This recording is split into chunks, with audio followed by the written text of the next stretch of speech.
Hello, I'm Troy Bockelmann with the CattleFax Closing Bell. Today's CattleFax Closing Bell is sponsored by Zoetis. Draxxin delivers more from the start. Using Draxxin injectable solution on arrival can help give cattle a healthy start with fewer costly retreats. Draxxin demonstrated 50% fewer retreats in several studies. Learn more at draxxin.com. This week, the USDA completed trade data for the first 3 quarters of 2017 with the release of the September export data for beef, pork, and poultry.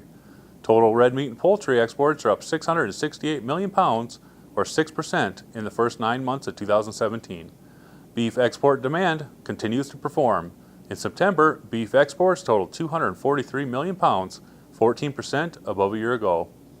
Of the top 5 beef export markets of Japan, South Korea, Canada, Mexico, and Hong Kong, only Hong Kong saw a year-over-year decrease in September.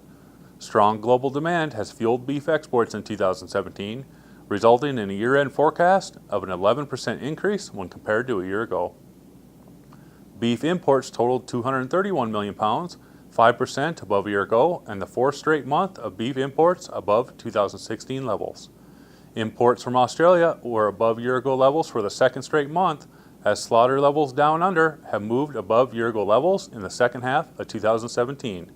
CattleFax expects beef imports to finish 2017 near steady with a year ago. Pork exports in September were 421 million pounds, up 2% from a year ago, and are now up 8% year-to-date. After a strong start in 2017, pork exports to Mexico are now competing with larger shipments from a year ago, and in September were 144 million pounds, 1% above year-ago levels.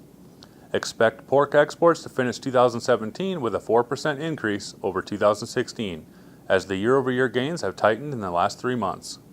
Broiler exports struggled in September at 523 million pounds, down 11% from a year ago, and broiler exports are now up 1% year-to-date. The remainder of the year, exports will compete against larger shipments from a year ago. As a result, the year-over-year gains will continue to tighten. While beef exports have remained strong, this has already occurred in pork and broiler exports. For an example, pork exports were up 17% in the first 3 months of 2017, compared to a 0.4% decrease in the 3rd quarter.